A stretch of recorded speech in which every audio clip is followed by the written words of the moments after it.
What's up? I'm Justin. And I'm Steve.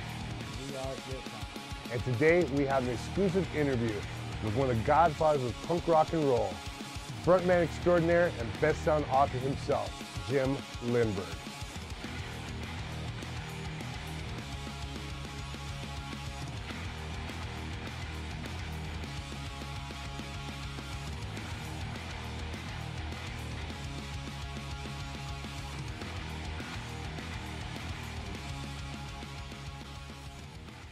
What's up? We're Beer Punks, and we're here with Jim Lindberg of the Black Pacific.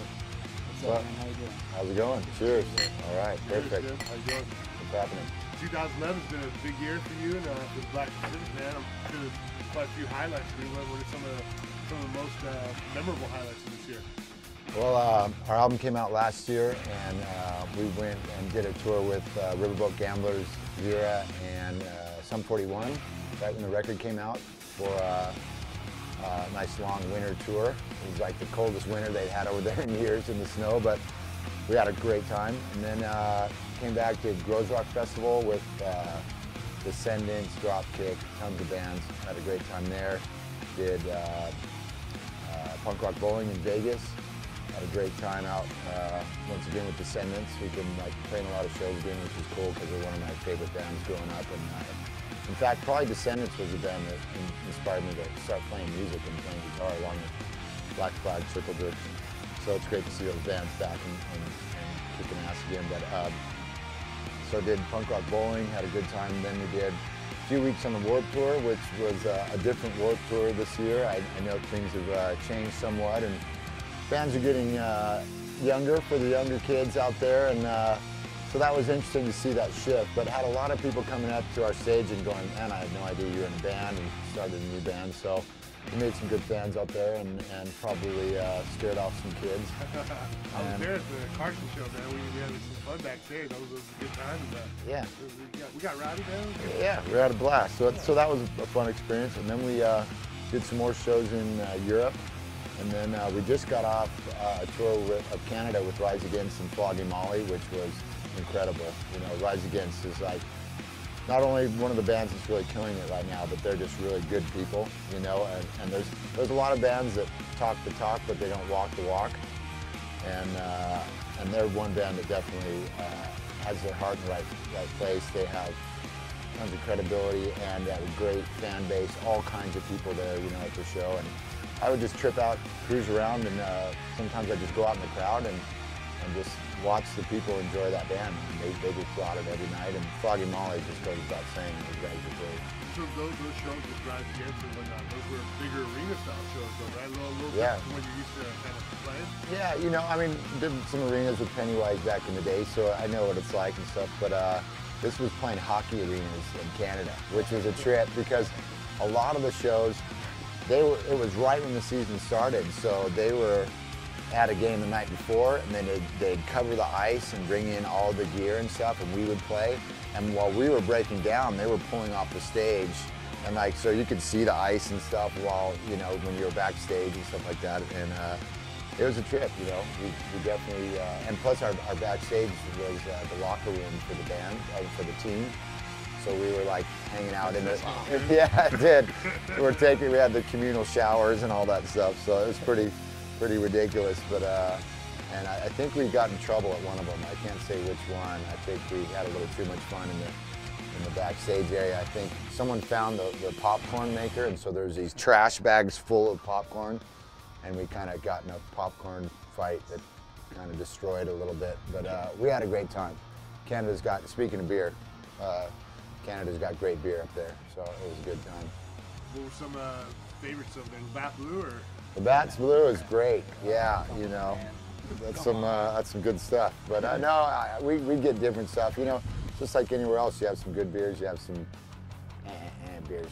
Yeah. But did you guys go to like Vancouver? Did you go over there? Yeah, we were definitely in Vancouver. It was the last show. It was amazing. I know Vancouver has a great beer scene. Yeah. So we sampled it. Yeah.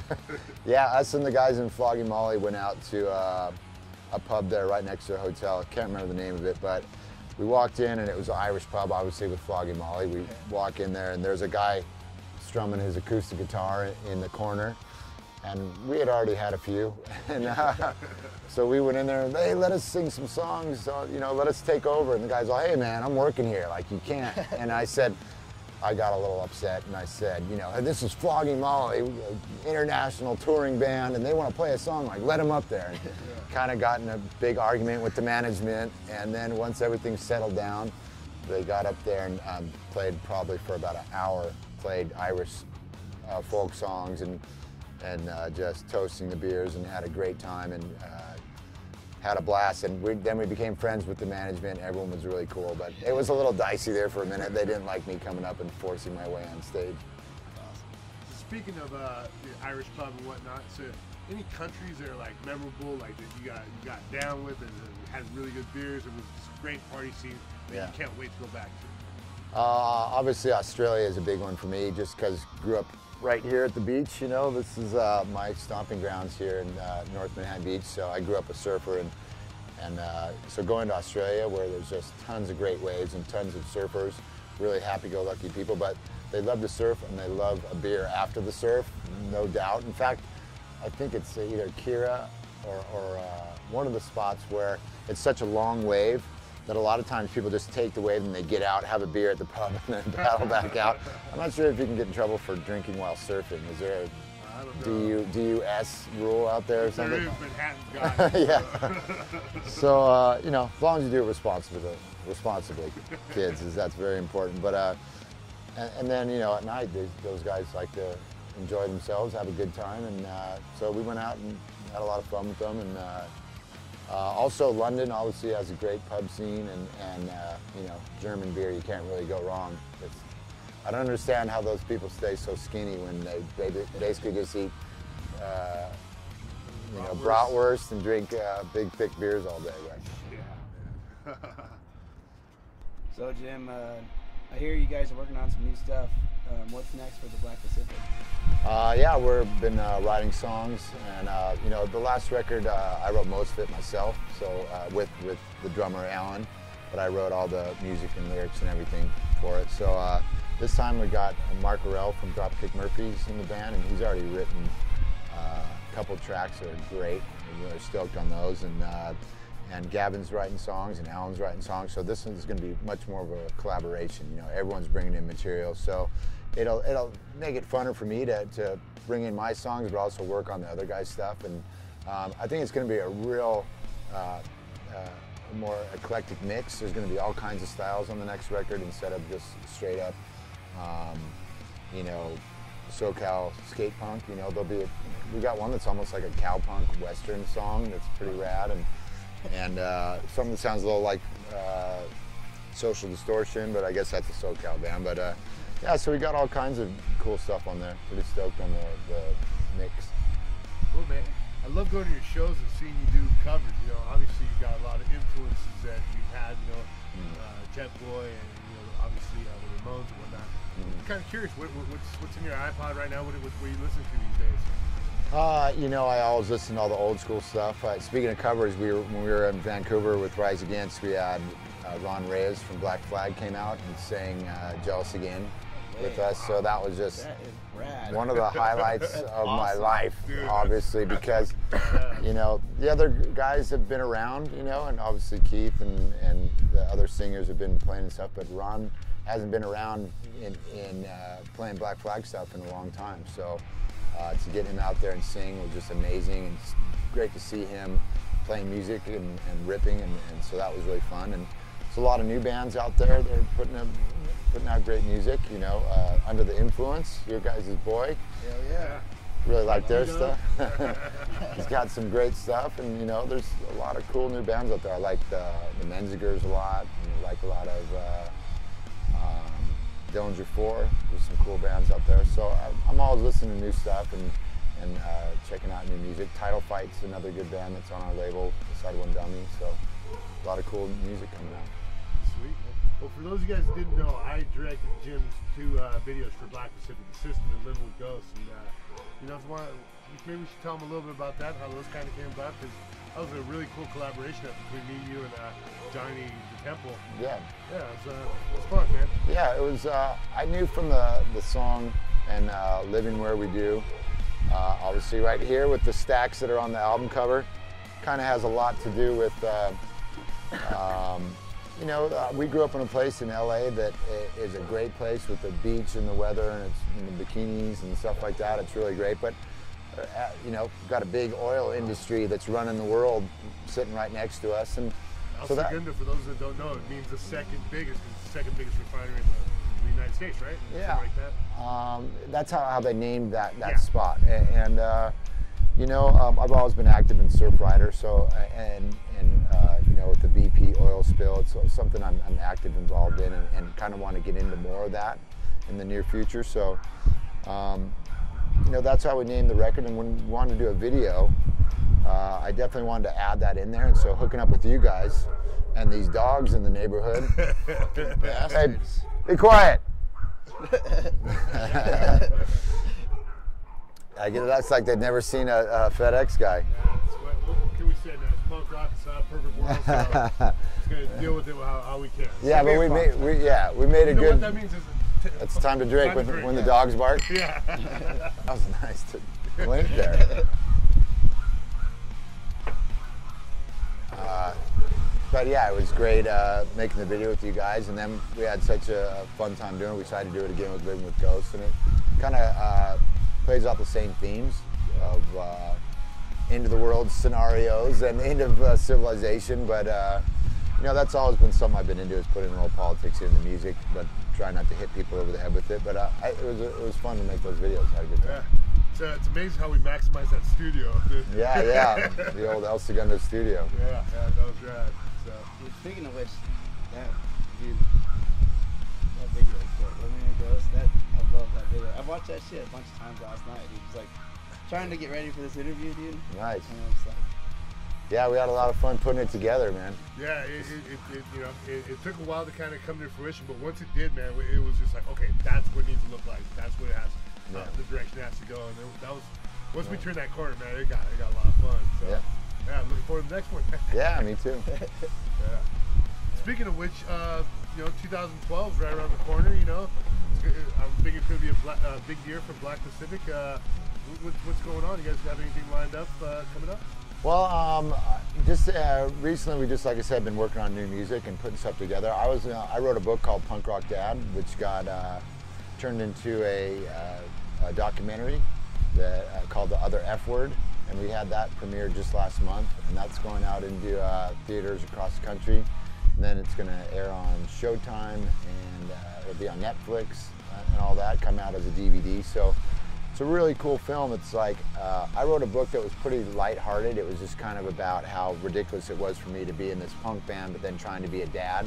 I mean, the title was pretty much meant to be a joke, because you just can't have both worlds. It's very hard to be punk rock when you're being a dad and you're reading Good Night Moon to your kid and stuff like that. Everything you know? saying Against, yeah. And that's part of life, man. You got to grow up and take on responsibility at some point. And that's basically what the book was about, but it was kind of funny. So some friends of mine came up and said, maybe we should do a documentary based on the book, and just using the book as a jumping off point. But we ended up getting, they got some guys that got Tony Hawk and Flea from the Chili Peppers, and I recommended Ron from Black Flag and Tony from Adolescence and Art from Everclear, and guys from Bad Religion, and all these great guys who were in the same boat as me, trying to balance those two lives. And the film that ended up coming out was pretty heavy, because as a lot of people know, I ended up getting to the point where I had to leave Pennywise, because the pressures just got to be too much, you know, on both sides, and I just didn't feel it was working for either of us anymore, for me to be kind of having to sacrifice my family to go on tour so much. And it's difficult, because that was definitely caused by what's happened to the digital downloading of music and things like that, of bands having to be on the road twice as much, you know. So it got to a point, it was really a breaking point for me, and I knew I had to put my family first, you know, and that's what you do in life, you know, you got to be solid like that. And so a lot of people probably didn't understand it, but I think they do now, that was the case there. And obviously nothing but proud of my experience in Pennywise, and still love all the fans, and enjoy playing music and stuff. But that's what happens in the film. You kind of see me going through that process and then talking to all these other guys who had really troubled upbringings, and now they're in bands and their parents, and it's a pretty heavy film. It's a lot heavier in my book, put it that way. But I think a lot of people who came up in the punk rock scene are going to see the film, and it's going to be not what they expect, but I think they're going to like it. Yeah. All right, so I was in the Marine Corps. We were, I was in Iraq, and back at my patrol base, my buddies and I, there's a lot more punks in the Marine Corps or in the military in general, and you wouldn't realize there was that many, but there actually is. Most of us are we're kind of forced into that situation. Can't afford to go to college or whatever, so we joined the guild. Someday we can go to college. But anyway, we were jamming out to Pennywise and No Effect, Decline, that song, shit like that. But like your music definitely helped me get through that. It was a mainstay. Every day back to the patrol base, I'd come off patrol and slap on my little MP3 player and just jam, and that's cool, man. It kind of balanced my life out. I was doing something that I didn't want to do. It was nice to hear those words of my thoughts, hearing it through your voice. Right. Cool. Thank you. That means a lot to hear that. And I always listened to music that inspired me, and I wanted to write inspiring music. And so I hear sentiments like that coming from people in the military and people who are into action sports, extreme sports, that it gives them inspiration and courage to do stuff. So it's like, that's the ultimate compliment for me. It's one thing if you make music that's just to make a buck or to get on the radio or TV or whatever. It's like I like to make music that gets people's blood boiling and gets them fired up to do things that they want to do. And whether it's in the military or surfing huge waves or snowboarding, whatever. I love playing music that gets people adrenaline going, and that's why we do it. It's to get out there. Motivation that your music provides, man. To go along with what Destiny was saying, when I first heard "Date with Destiny," that song just completely changed the way I saw things. So yeah, cool. You've been an inspiration to me too, and I'm sure a lot of our beer punk followers out there, they probably say the same thing. So it's been a pleasure to have you on with us, man. We're really stoked on you, on your music, and on what you're going to do next. All right, so, cool. Man, from the Beer Punks family, thank you. Thank you, Jim Lindberg. All right. It's been a pleasure, man. Till next time. Later on, bitches.